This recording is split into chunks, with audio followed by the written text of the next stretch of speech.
Hello everyone, welcome back. In today's video, we got another game and news video to discuss. We've got a couple of games that happened over the past couple of days we're going to be discussing here. Also got a couple of waiver updates to discuss, injury updates to discuss, and we've got trade rumors involving the Coyotes and their arena situation, plus the Calgary Flames, Montreal Canadiens, New York Rangers, and Nashville Predators. And we'll go to all that coming up right now.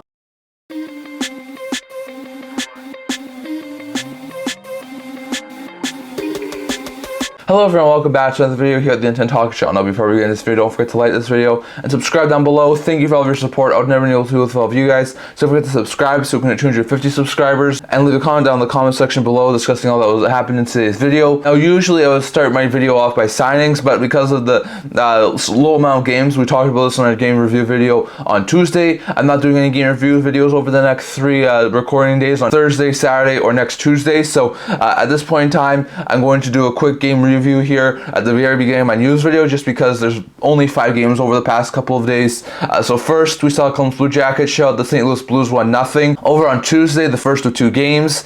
They were able to improve to 16, 24, and 10, have a point in 3 of their last 4 games, while the Blues' 5-game winning streak comes to an end, and they dropped to 26, 21, and 2. So not great stuff there for St. Louis. Voronkov was lone goal scorer. Merzlikins stopped all 21 shots he faced in the show, and a victory. First show of the season for the Jackets in the win. So a very good win there for the Jackets. Definitely, it took to a third period for the first goal of the game to go in, and eventually the Jackets were able to get it. So very good stuff there for Columbus. And then later in the day on Tuesday, the last game on Tuesday, we saw San Jose Sharks also score the first goal of the game in the third period and beat the Seattle Kraken 2-0, as they have won 4 of the last 5 games and improved to 14, 32, and 4, while the Kraken dropped to 21, 19, and 10, and their 3-game point streak comes to an end. So not great stuff there for Seattle. Eklund had 2 assists, Vlasic and Ruda were 2 goal scorers, and Blackwood stopped all 32 shots he faced in the shutout, and victory for San Jose Sharks. So a very good win there for San Jose Sharks, who were able to continue to find ways to win and climb a little bit in the standings, even though they're not doing overly well right now. Then we saw the Ottawa Senators blow a lead but recover to win in overtime thanks to this goal here from Shane Pinto. Remember, all Clippers credit Sportsnet, but Pinto was able to get the OT winner to help them down the Detroit Red Wings 3-2 in OT, as they now have a point in 7 of their last 8 games and improved to 20, 25, and 2. So very good stuff there for Ottawa, while the Detroit Red Wings dropped to 26, 18, and 8. So not great stuff there for Detroit. For Ottawa, Pinto had a goal with the OT winner and assist, and Tkachuk and Kostelic both also scored for the Senators in the win, while Sprong and Larkin were 2 goal scorers for Red Wings in the loss. So not a great game there for Red Wings. Definitely one to want to have back. Winnable game against the Ottawa Senators team, who's lower in the standings, and they wound up falling to them. So they at least able to get a point, but still not great stuff there for Detroit. Then the LA Kings were finally able to hold on to a lead. They were up 2-0. They would hold on for a 4-2 victory over the Nashville Predators. Very good stuff there for the Kings, who had lost 14-16 going into this game, as they improving a huge win to improve to 23, 15, and 10, dropping the Predators, who have now lost 3 straight, to 26, 23, and 2. So not great stuff there for the Nashville Predators. Turcotte had a goal, his first in the NHL, and an assist, and Fiala, Lewis, and Grenstrom also scored for the Kings in the win, while for the Predators, Forsberg and Tomasino were 2 goal scorers in the loss. So not great game there for the Predators. Definitely one to want to have back. They made it close a couple of times, but still they were able to dig themselves into a 2-0 hole and were never able to come out of it. So not great stuff there for the Predators. And then we saw the Anaheim Ducks come back, scoring a late game tying goal, and then the OT winner to beat the San Jose Sharks 3-2 in overtime, as the Ducks now have a 4-game point streak and improved to 18, 30, and 2 on the season. So very good stuff there for the Ducks, while the Sharks, with the OT loss, fall to 14, 32, and 5. So not good stuff there for San Jose. Terry had a goal and an assist, and then Vetrano had the OT winner, and Lundstrom also scored for the Ducks in the win, while for the Sharks, Vlasic and Duclair were 2 goal scorers in the OT loss. So not great game there from the Sharks. Definitely want to have back. They held on to the lead for quite a while, but they gave up a late tying goal, and then they gave up the OT winner. So not great stuff there for San Jose Sharks. So those were 5 games that happened over the past couple of days. Lots of interesting games there from the past few days. The 2 on Tuesday, the 3 on Wednesday. Now we have a 4-day break from actual NHL action. There's definitely going to be All-Star festivities over the next handful of days, and then on Monday we start back up on the schedule with more games, as we have 2 games on Monday between the Avalanche and the Rangers, and the Leafs and the Islanders. But until Monday, there are no any more NHL games to discuss. We'll discuss on our next video on Saturday about the All-Star skills competition, and on Tuesday, on top of talking about the 2 games that happen on Monday, we'll talk about the All-Star game as well. So definitely some All-Star stuff that's going to happen over the next couple of days, but no actual games to discuss over the next few days. So not anything else to discuss there. That's all the game reviews for the past couple of days. Going over to a quick waiver update here from the past couple of videos, I would usually start off by discussing a couple of signings that have happened over the past couple of days, but we're caught up on all the signings still from the past few days. I expect with the the NHL trade deadline to commence in the not too distant future that we'll get a couple more signings over the next couple of weeks. But I think with all the players at the All-Star break right now, it's probably a little bit held up right now. So probably going to have to wait until after the All-Star break to get a little more signings. But for the time being, we have no signings. The only waiver update we have for today is that when we were talking about this on Tuesday, rookie Chartier had been placed on waivers. We're not sure if he was cleared or if he would be claimed. We said he doesn't have very much success at the NHL level, so there was a very likely chance he probably clears. But he had been a really good bomb 6'4" this year for the Ottawa Senators. There was a very likely chance I thought that he could wind up being claimed as like a solid fourth line forward. He doesn't make too much money. He's done very good this year at the NHL level, but he does wind up clearing. So I'm not overly surprised that he wound up clearing. I thought there might have been a team or two out there who took a chance on him, but I'm not overly surprised. I thought he probably would clear given the fact that he doesn't have too much success at the NHL level, but given his play this year, I thought maybe there was a team or two out there who could have taken a chance on him. So apparently not. He goes to the minors for the Ottawa Senators. If they run into some injuries, if they have some more injury problems, if they move a couple of pieces like Tarasenko or Kubalik around the deadline, I expect Chartier to call back up and be a solid bomb 6'4" there for the Ottawa Senators. For the time being, he goes to the minors, he clears waivers. Not overly surprised by that, and he's going to have to try and work his way back into the Ottawa Senators rosters. I think it's a very solid move there for the Senators. They're able to keep Chartier, and they are very lucky that no one wound up claiming him on waivers. So very good stuff there for the Senators, but that was the only waiver update over the past couple of days. No other waiver updates have happened over the past few days, so definitely interesting stuff there, but no other waiver updates from over the past couple of days. Going over to a quick injury update from the past few days. Not very many injury updates from the past few days either. Jake Sanderson suffered a lower body injury in yesterday's game. He's going to be out for an unknown period of time. Alex Carrier suffered an upper body injury in yesterday's game. He's going to be out for a day-to-day period of time. Ty Emberson suffered a body injury in yesterday's game. He's going to be out for a day-to-day period of time. And Adam Fantilli is going to be out for the next around 2 months due to a calf injury. That's a horrible blow for the Jackets. Fantilli's been really one of the really good bright spots this year, one of the fantastic young players, and now he's probably going to be out till close to the end of the season. So not great stuff there for Fantilli, who's going to miss the rest of the season basically due to injury. He'll probably get back with 10 to 15 games left in the season, so not going to say that he's out for the season, but he's going to be missing most of the rest of the season now with the injury. So bad stuff there for the Jackets. However, Ilya Bushkin was cleared to play by the Anaheim Ducks, and at Jack Roslovic by Columbus Blue Jackets, and both those guys have gone back into game action. So very good stuff there for the Jackets to get Roslovic back, Ducks to get Ilya Bushkin back. They're two really good players. They're also pending UFAs on lower end teams, so they need to start playing well so they can up their value before deadline. So really good to see Ilya Bushkin and Roslovic get back, but still really bad to see Fantilli go down with an injury, and also pretty bad to see guys like Sanderson and Carrier go down with an injury, and they're going to be out for the next little while. So really bad stuff there for the Senators and the Predators. But on top of that, we got a couple of trade rumors here to discuss. So first, I'm going to start off here by discussing the Nashville Predators. The Nashville Predators have been a fantastic team this year. They're hovering around the playoff mark. They lost yesterday to the LA Kings. They're tied for the last playoff spot with the St. Louis Blues, and they're 2 points ahead of the Seattle Kraken. So there's no guarantee at this point in time that the Nashville Predators do wind up making the playoffs. Now, this team has a ton of pending UFAs. And talking about the Nashville Predators on the Jeff Merrick show, Jeff Merrick was talking about how when he was talking to Barry Trotz, he said that there's a very likely chance that Barry Trotz could do something big at this year's trade deadline. Now, I'm not exactly sure if they would be huge buyers or huge sellers, but they definitely have the capacity to do some big moves. There was a lot of talk early in the season that they could potentially move Saros if the trade package were to come along. The mention was if a team like LA were to have interest in Saros, and they would probably have to part with a guy like Quinton Byfield to make it work. And I'm not going to say that the Kings are really willing to move Quinn Byfield, but it seems like if the Predators are looking for some young players. We know they have a pending UFAs galore.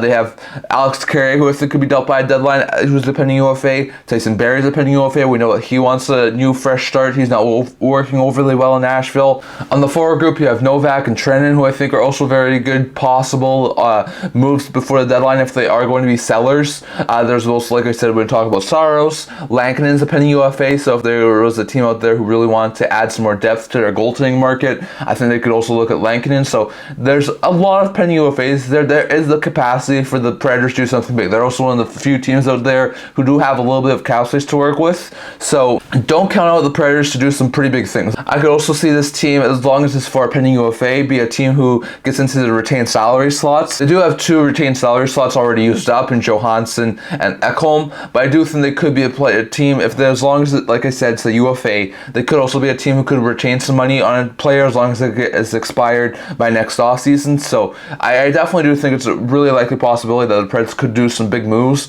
Could they move Saros? Possible, as long as it's for the right package. Could they move Barry? I think it's very likely. Carrier, Novak, Trent, I think are a little bit less likely, but given the fact they're all putting UFAs and they all play really good roles, I think Carrier's a really good third-pair defenseman. Novak could be a really good third-line center. Trent's a really good bottom six, hard-hitting forward. I think all those three could also have some major value. So if the Predators do something like they did last year, where they sell off all of their UFAs and they move a couple of pieces where it doesn't look like they're going to be a huge factor in making a huge playoff run, there's a very likely chance I think the Predators could make some huge moves before the deadline. So they're going to have to be what situation to watch out for. On top of that, Jeff Merrick was talking about, and he said that they're gearing up to be either buyers or sellers. So they could be a seller, they could be a buyer, they could be both. So we're not exactly sure exactly the direction of the Nashville Predators at this point in time, but there's a very likely chance that the Predators do end up making some pretty big moves before trade deadline. So it's going to be an interesting situation to watch out for, but look for Saros to possibly be on the move for the right price.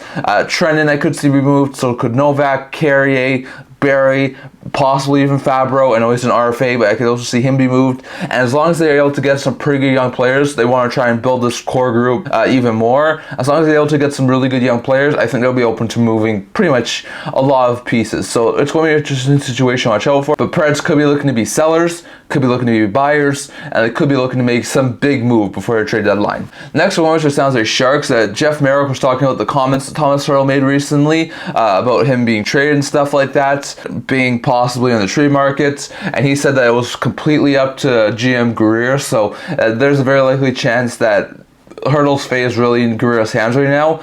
There's a very likely possibility that Hertl probably doesn't get moved by a trade deadline. On a Jeff Merrick show, Elliot Freeman was talking about this. He said that it's extremely hard to make in-season moves with big high cap hits and term, like Hertl, like Logan Couture. So he doesn't see either of those guys getting moved in season, which we've already talked about before. It's going to be very hard for those guys to move in season. But they were mentioning possible trade destinations for a guy like Thomas Hertl in the off season, and the guy Elliot Freeman mentioned is Boston. Not overly surprised by that. I mean, Boston's looking for a top six center. They could use some more center depth. We know this team is looking for some more center upgrades. I don't see any surprise that Boston might have some interest in the guy Thomas Hertl. He was just spitballing, but I do think Hertl could be a guy that the Bruins have interest in if they aren't able to get a long-term fit at the center position before a trade deadline. I think in the offseason, it's a very likely chance they go after a guy like Thomas Hertl, who I think could be a very fantastic fit there in Boston as like a 1 or 2C. So that could be a really good pick up there for the Boston Bruins. Well, on top of that, Jeff Merrick was spitballing. He said there was no rumors connected to any of these,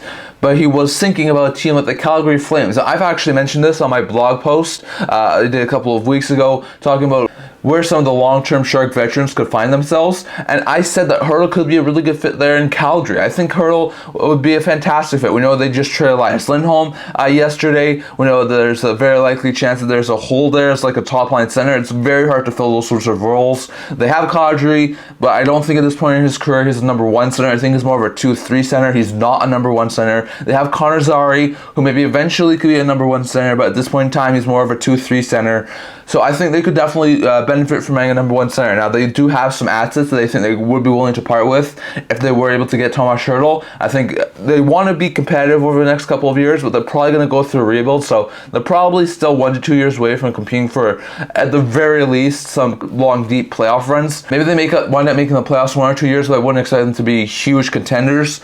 But I could definitely see him have some interest in Hertl. With them now moving Lindholm to Vancouver, most likely not bringing him back, I think there's a very likely chance they go after a top-end center to try and replace him. And I think Hertl could be a very fantastic fit. Now, like I said, probably not going to happen in season. There's very little cap wiggle room at this point in time. It probably won't happen in season. And we already talked about this, how it sounds like Hertl and Couture are setting up themselves up for probably not being moved by the trade deadline. So probably nothing will happen over the next little while, but there's a lot of talk that Hertl could wind up being moved in the offseason. Couture could wind up getting moved in the offseason, and I could see Hertl be a fantastic fit with the Calgary Flames. I think he'll be great as like a top-line center, playing with maybe a guy like Jonathan Huberdeau or Blake Coleman or Matt Coronado, Igor Sharangovich. I could see him be a fantastic fit there for the Calgary Flames. So it's going to be an interesting situation to watch out for, but it doesn't sound, according to Elliot Freeman, like Hertl or Couture will be moved in season. And if that's probably what's going to happen, then expect there to possibly be moved in the offseason. I don't think Hertl and Couture long-term futures are in San Jose. I think they will get moved sooner rather than later, and maybe Hertl could be a very fantastic fit for the Calgary Flames. Well, I'll have to wait and see if that winds up coming to fruition. Like Jeff Merrick said, it's not a rumor or anything, it's just something he was spitballing, but I could see Hertl be a fantastic fit for the Calgary Flames. Going over to the Montreal Canadiens, on the insider trading video on TSN, recently Pierre LeBrun was talking, and he said that there's a possibility that the Canadiens could wind up getting a first-round pick for Sean Monahan. Now, we just saw Elias Lindholm be moved for a first-round pick, B-level prospect, decent forward, and then lower end prospect in a mid-level draft pick. That was a huge haul, and Monahan is not on the same level as a guy like Elias Lindholm. I think Lindholm has a lot more top six capabilities. At this point in time, he has a really good top six center.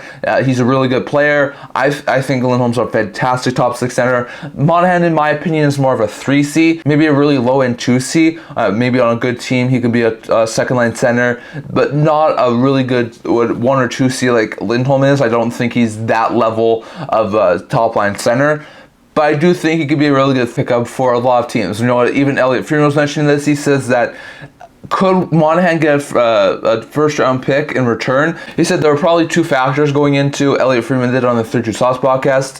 The Canadiens getting a first-round pick for Monahan. One, how many teams are interested, and can they start a bidding war? And two, the acquiring team, do they view him as a second-line center? Because he thinks that they'll probably pay a lesser price if they view him as a third-line center. So it's going to be interesting to see. Pierre LeBrun also mentioned that it's definitely a possibility that Monahan could wind up commanding a first-round pick.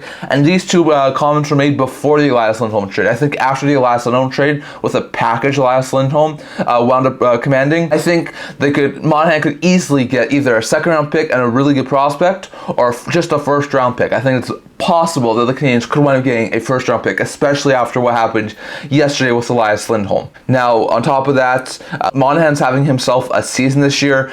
He is a -10 so far this year, and he hasn't played the best, but he has been a really good productive forward. He's stayed relatively healthy. He's had 13 goals, 22 assists, 35 points in 49 games. That's already his best point total in the last 4 seasons. His best point total since his 48-point season in 1920 with the Calgary Flames. So Monahan's having himself a fantastic season. And there was apparently an agreement in place between Monahan and the Canadiens that they would trade him at the deadline if they were out of contention. And it seems like that's probably what's going to happen. So expect a Monahan trade in the near future. Now that Lindholm's gone, I think a lot of teams who have center needs will shift their focus to Monahan. And with that fact in mind, with teams like Boston, Colorado, New York Rangers not getting Lindholm, I think there's a very likely chance that the Canadiens could start a bidding war that does wind up getting them a first-round pick for Monahan. So I think it's going to be interesting to see it. If they were to get a first-round pick, I wouldn't expect anything else. I think it will be just a first-round pick for Monahan. If they were to go and only accept like a second-round pick, I could see some more pieces be involved. But I think it's going to be an interesting situation to watch out for.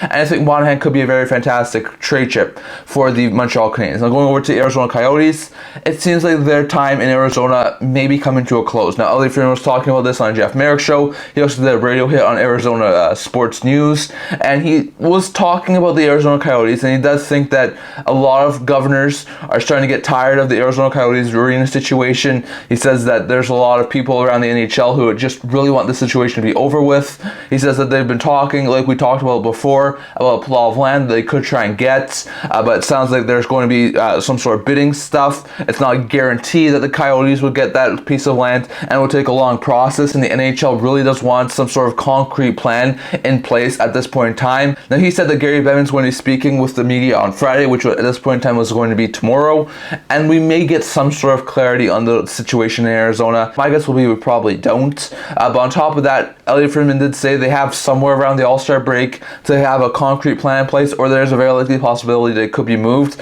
And when he was talking around about that, he didn't really get disputed about that. And he does think that there's a very likely possibility that the All-Star break is indeed a concrete timeline. He says he knows that the Arizona Coyotes wind up getting their situation pushed back. It always seems that the Arizona Coyotes situation winds up getting pushed back, and they wind up finding a way to extend their time frame. But he does think this time is different, and he does think that time is running out for the Arizona Coyotes. So is it possible possible that Arizona Coyotes still remain in Arizona? Yes, it is definitely a possibility, but it seems more and more likely like Salt Lake's probably going to get the Arizona Coyotes in the not too distant future. So it's going to be an interesting situation to watch out for. We'll have to wait and see what Gary Bettman says tomorrow. Really want to possibly moving the team. Is there probably going to be any updates tomorrow? It's very unlikely in my opinion, but I do think there's a very likely possibility that Arizona will get moved in the not too distant future, and it's only a matter of time. So it's going to be an interesting situation to watch out for, but according to Elliot Friedman, it seems like this is starting to come to a conclusion. He does not think that relocation will be the end of Arizona. He thinks that if there's an ownership group out there who's able to solve the Arizona Coyotes arena problem and get a new arena, that in time they may go back there via expansion, but he thinks that at this point in time, there's a lot of people out there who are really frustrated with the situation, who really want the situation over, and it does seem like they're probably in the next month or two going to have some sort of idea of, is Arizona staying in Arizona, and do they have some sort of a concrete plan, or if they don't have a really concrete plan that they're for sure going to have shovels in the ground in the not too distant future, maybe it's time to move them and relocate to Utah. So it's going to be an interesting situation to watch out for there. Definitely we'll have to listen to what Gary Bettman says on Friday, but definitely it's going to be an interesting situation to watch out for, and according to Elliot Friedman, it does seem like it's starting to become a lot more likely that there's a relocation. Not a guarantee for sure, but a lot more likely. And lastly, going over to New York Rangers, also on the TSN Insider Trading video on TSN, there was talk about the New York Rangers and how they really want to upgrade this team, and one of the trade chips they could be using is Kakko. Now, this is a little bit surprising to me. I know that this team has a lot of RFAs. They couldn't wind up trading some of them. Kakko's been in the trade rumor mill, but I think this is a little bit surprising in my opinion. I think Kakko's done all right over the past couple of years. I mean, his first 3 years at the NHL level, he barely got into very much points. He put up 23 points in 66 games in his first year, 17 and 48 in his second year, and 18 and 43 in his third year. So he didn't really do overly good. Last year was his really good first breakout season, putting up 18 goals and 40 points in 82 games, which was a pretty decent point total there for the New York Rangers for. But this year, he suffered some injuries, and he's been out for a little while. He so far only has 5 goals and 6 points in 28 games, which isn't overly good. He's definitely fallen off a little bit, but he is still a former second-round pick. He's still a top 6 forward. There's a lot of talk, though, that if the Rangers want to upgrade their top 9, and on top of upgrading a center, maybe get another like top 6 right winger, there's a possibility they may be willing to trade Kakko. And according to some reports, Kakko's name has been mentioned in the trade rumor mill, so maybe the Rangers are trying to grow impatient. Kakko's going to be an RFA this year. I think he's coming off like a $2.1 million AAV bridge deal, so the Rangers are going to need to sign him, but they have a lot of RFAs at this point in time. Lindgren's going to be an RFA this year, Schneider's going to be an RFA this year, Lafreniere and Miller are going to be RFAs not this offseason, but next offseason, so they have a lot of RFA business to take care of, and if Kakko's not really playing overly well, maybe they wind up trading him if they're able to get them a solid top 6 right winger who can really help in their top 6. So it's going to be an interesting situation to watch out for, but it sounds like Kakko's name is out in the trade market. I definitely think that the Rangers have to be cautious in moving him, because I think he's still a former second overall pick. I think if he could find his form and find a solid thing, I could still see Kakko be a solid, at the very least, 50 to 60 point player consistently at the NHL level. So I think the Rangers do have to be a little bit careful here, but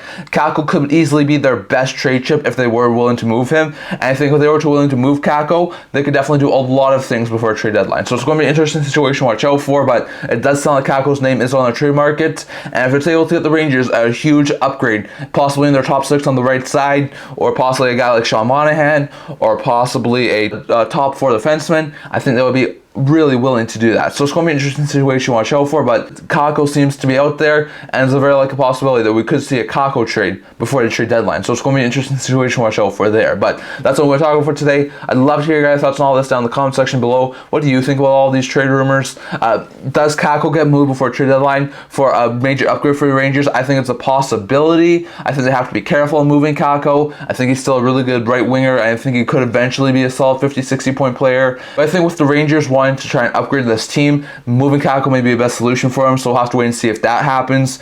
Does Arizona have very much time in Arizona, or is there a very likely possibility you could see in the next month or two them relocate to Utah for next year? I think it's a very likely possibility with all the rumors and speculation that's coming up right now. I think there's a very likely possibility that Arizona could wind up being moved in the not just the future, and I think Utah is definitely going to be a team who acquires them if they were to move. So I'm not going to say it's a guarantee that Arizona gets moved, but sort of feeling that way, and sort of feels a little bit differently than before. And And on top of those things, does Monahan get a first round pick? I think the Canadiens will be able to start a bidding war in which they will be able to get a first round pick, but I'd love to hear your guys' thoughts on that.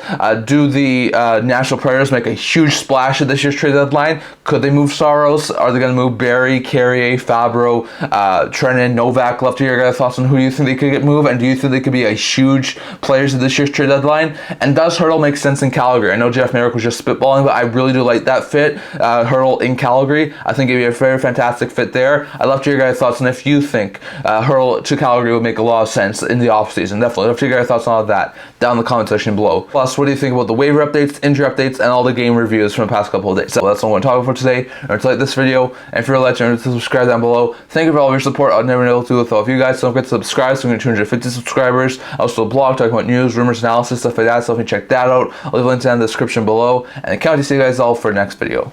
See you guys soon.